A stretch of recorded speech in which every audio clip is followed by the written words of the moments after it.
Hi brother, good evening. Good evening. ఎలా ఉంది మన business, fire work business? Present అయితే స్టార్ట్ చేసి 1 month అవుతుంది. 1000 వాళ్ళ, 2000 వాళ్ళ, 5000 వాళ్ళ, 10,000 వాళ్ళ కూడా ఉన్నాయి. తమిళనాడు శివకాశి నుంచి స్టాక్ తెప్పిస్తున్నారు. ఐ క్యాచింగ్ బాగా ఉంది, ఎందుకంటే ఎవరు చూసినా కానీ చూడంగానే మంచి లుక్, అట్రాక్టివ్గా ఉంది షాపు. డైలీ ఎక్కువగా డిమాండ్ ఉన్న ఐటమ్ ఏంటి?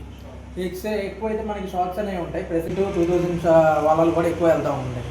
అవై సోల్లో మనకి 2 రకాలు ఉంటాయి. దాంట్లో ఏంటంటే ఒకటి 1000 రూపీస్ పడుతుంది, ఒకటి 900 రూపీస్ పడుతుంది. ఈ సంవత్సరం మొత్తం ఏదో ఒకటి జరుగుతూనే ఉంటుంది కాబట్టి అందరికీ వాంటింగే.